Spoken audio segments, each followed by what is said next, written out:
Leander gives me one last friendly wave before I depart.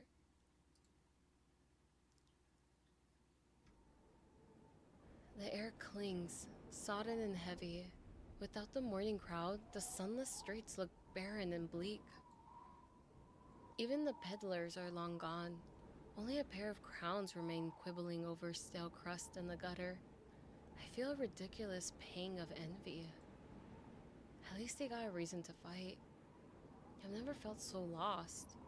Curious and Leander both made it clear that Cenobium can't be trusted. But I came so far, endured so much. I need to see the Cenobium for myself, if only to satisfy my curiosity. I should have asked someone at the bar for directions before leaving.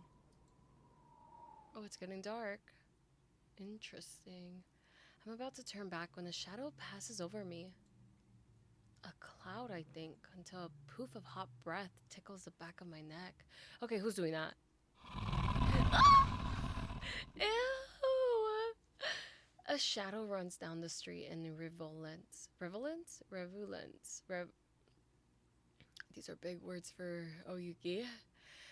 Formless dark spreads like ink into blotted shapes. Claws stretch. A muzzle splits open to reveal long, jagged teeth. A growl rumbles so low and deep I feel it. I want to run, to scream, but I feel trapped, as though the slightest movement or a single breath will snap the jaws around me shut. No, I won't let it end like this. If I'm going to die, I want to see what got me first. I steel myself, then turn. Shadow vanishes as quickly as it came. I'm left standing in the middle of the street, alone except for a figure reclining in the shade of a nearby stoop. Ooh, this is the monster that was around our neck? Oh, a monster. Sorry. I'm blushing. Oh, okay. I'm excited. A monster. That much is clear from a glance. One that could nearly be mistaken for human, were it not for the tufted ears, the tail curled around his ankle. Oh, so he's not human? Oh, I think I like this interest better. Or the dusk pink eyes with pupils that sharpen like needles when they fall on me. Our eyes meet, and the monster uncrosses his long legs. Oh my gosh, do you guys read those monster romance books? Because this is happening for us. This is it. His hair gleams a shade of red that reminds me unsettlingly of blood where it curls around his colored throat. Yeah, he does have nice red hair. Y'all know I love red hair. Like, oh my gosh, that's my weakness. Jumpy, aren't you? His tone is so light and carefree that I glance over my shoulder to make sure he's speaking to me. When I look back, the stranger props his chin on his knuckles and regards me with an inscrutable little smile. Inscrutable? And blah, blah, blah, blah. I tried. I'm getting I'm getting lost. I'm getting distracted. Okay. See that shadow just now? It was massive, moved like a beast. Even as I speak, I'm aware of how ridiculous I must sound, but the stranger's smile doesn't falter. The only beasts I've seen are the wick-strolling regulars, though this did catch my eye. Oh, a key. Is that my key? Is that my room? Yeah, with a floor. Ooh, whoa. Do you guys see under the text box his? Okay. Can we move that text box somewhere? Just want to get a little peek. With a flourish of his hand, my in-room key appears dangling from his fingers. It turns on its chain, glittering when it catches the light. My hands fly to my cloak's pocket and sure enough, find them flat. He crooks his fingers, beckoning. I've already taken 2 steps forward before some stifled instinct stops me. Something feels wrong. I'm still on the edge, thrumming with so much adrenaline that the stranger's shadows flickers at the edge of my vision. Wait, are we hallucinating? Please attract the worst kind of attention, but I can't get rattled now. Who said that's my key? Where did you find it? I'm gonna be a little, cocky kind of. Is that the word I'm looking for? Cocky? More like, if you want to play games, I could play games back. Who said the key's mine? He smiles wide enough to reveal pointed canines. I saw you drop it. You really should be more careful. Sitting like this, somebody might take advantage. A bald-faced lie said, without a hint of irony.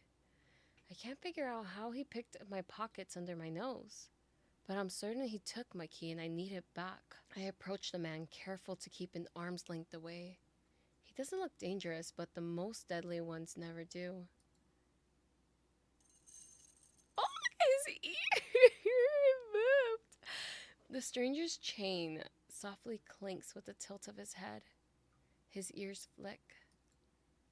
Keeping your distance? I'd be stupid to trust you. You think I stole your dinky little key from all the way over here? He gives an exaggerative sigh. I'm good with my hands, but not that good. Ooh, is he hinting something to us? Do I really look like a common thief to you? He's got me there. The sheer fabric of his sleeves alone would be too expensive for most street thieves.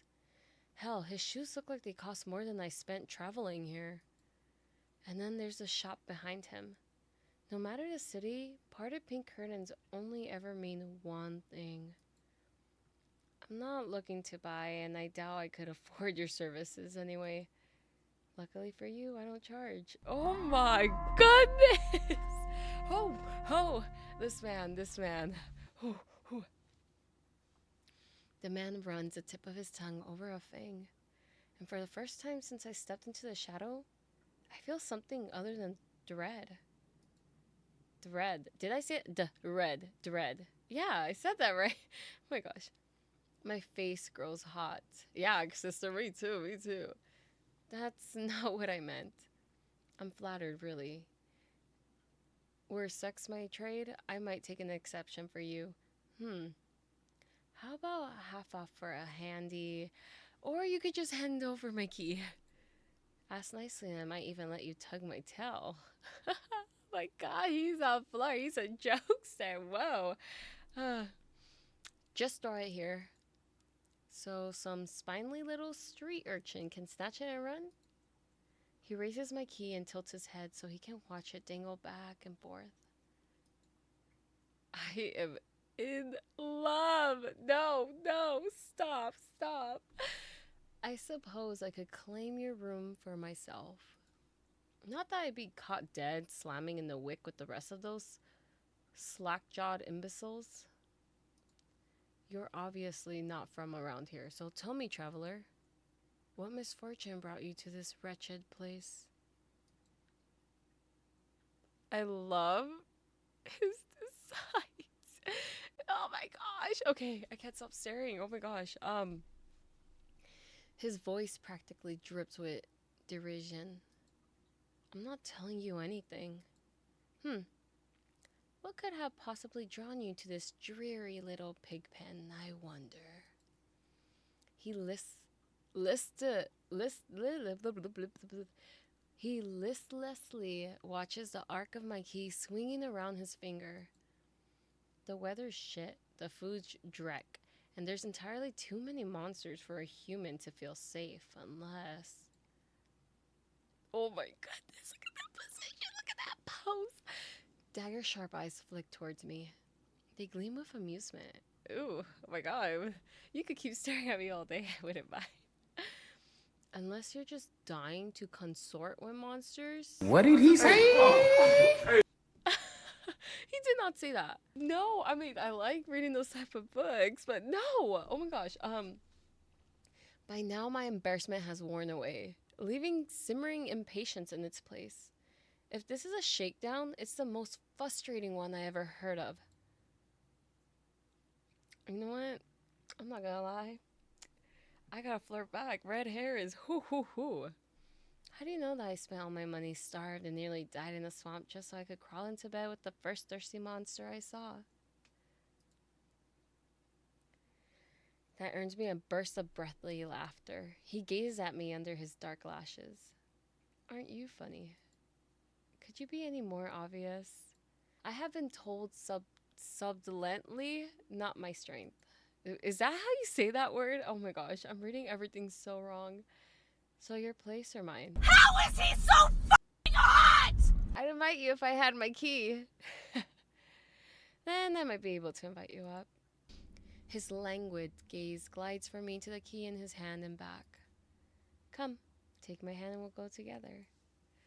The more he flirts, the more convinced I become that this is some kind of trap.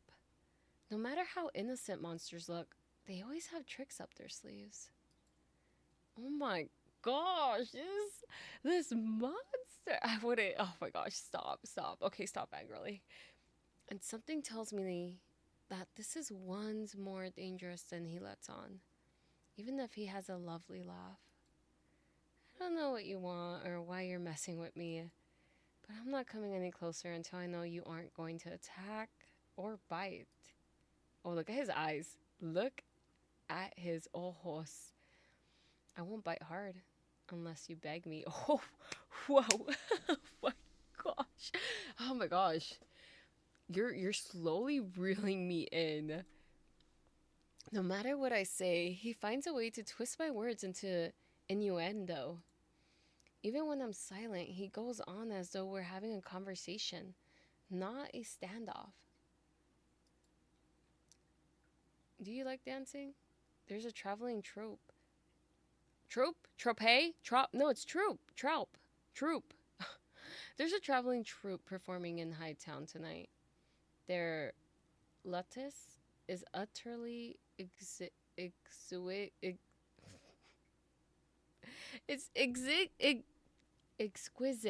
I said it. Yay! Truly a performance to die for. There's life in this dreadful place, if you know where to look. You sound like you know the city well. The man's gaze flickers from me to the key dangling from his fingers. Naturally, this dump was little more than a miserable little smear when I first arrived. Hightown, Lowtown, I know Iridia like the back of my hand. What about Cenobium? Do you know where that is? Oh, look at his reaction too. This place, everybody hates this place. I'm more curious to go. His smile vanishes.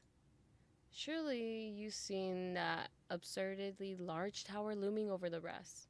It's a little hard to miss. He must mean that spire I noticed when I first caught sight of Iridia. The Cenobium's overrated. Forget about it. Oh my gosh, this man. He reminds me. Wait, let me take a little sip of water because I'm a little thirsty for him. I can show you things those stuffy boars in their limp towers couldn't even dream of. I've already got plans. Oh. Have you some pressing matters at the Cenobium? Lunch dates with the librarians? Tea time with the most esteemed abbess? That's my business. What's it matter to you? I square my shoulders and the amusement bleeds out of him. Your loss. The stranger, finally bored of his tedious games, extends his hands towards me. The key rests on his palm, neatly dividing skin and leather.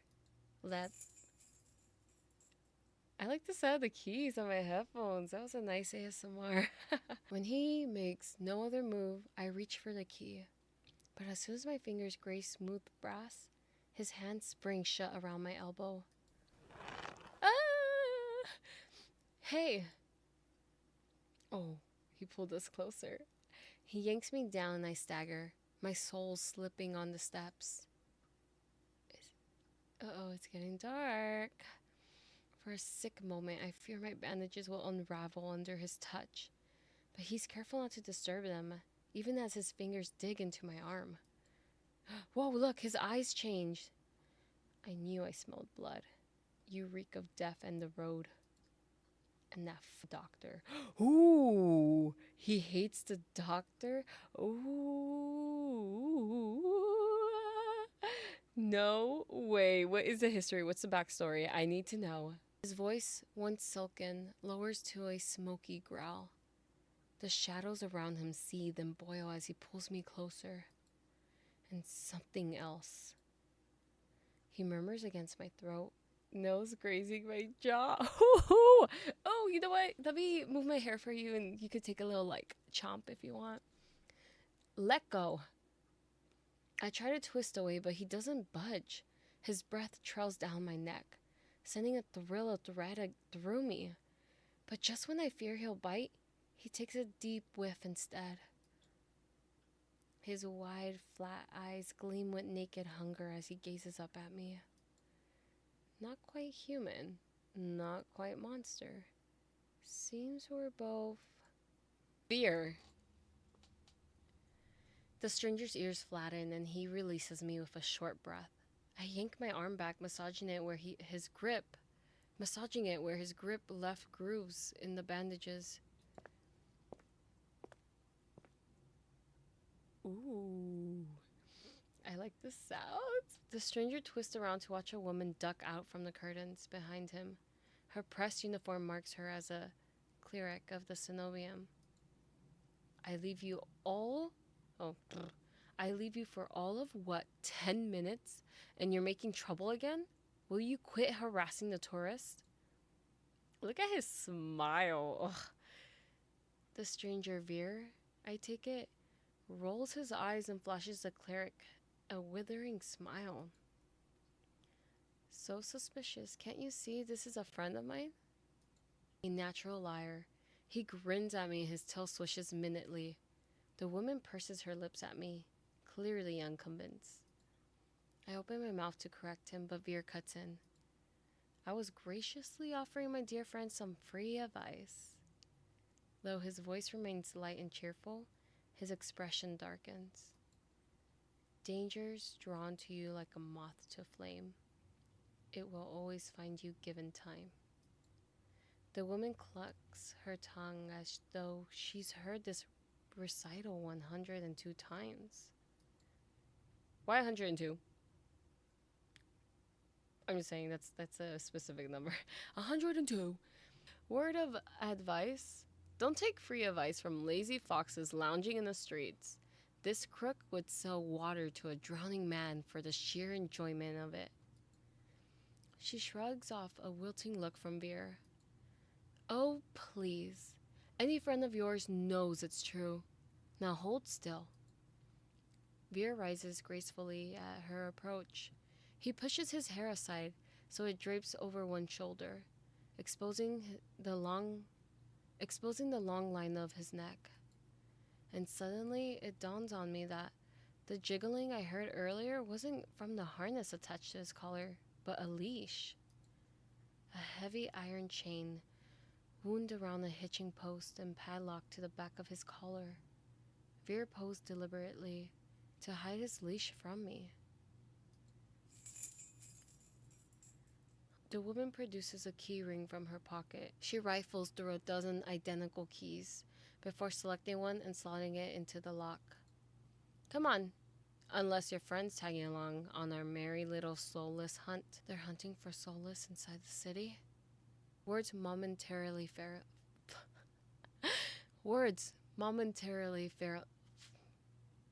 My tongue's not tonguing today. You know what? Wait, ew. I should not have said that. Words momentarily fail me. The woman regards me with a polite, if tight smile before marching down the stairs. Vere lingers. He stretches his arm over his head with a yawn, and I try not to stare at the way his stomach flattens when he arches his back. Oh my god, I would stare all day every day. Your little secret's safe with me. Try not to get yourself killed, No, come back. Veer hops off the stoop and bounds after the woman. His tail sways merrily as though he hadn't just lied and threatened me. Did you try that thing I mentioned? The Leviathan knot? Did I say that right? That's the one where you take 3 fingers and actually, don't tell me. Knowing you, it's disgusting. Veer's airy laughter echoes down the street. It's only after he and the cleric has vanished from sight that I realize I'm still missing something. Wait! Reflexively, I shove my hand to my pocket and find it. The room key. I pull it out of my pocket and raise it to the light just to be sure. A nagging feeling distracts from my relief. I don't know what Veer's game was or what he wanted from me. All I know for certain is that Cenobium saw fit to leash him. A fate that I could share. If that's what his vague warning meant. I let my eyes drift skyward, past the lanterns gently swaying in the breeze to the cenobium faintly visible through the haze. Just one glimpse is all I need. Then I can put this all behind me. This time, the key goes into my coin purse for safekeeping.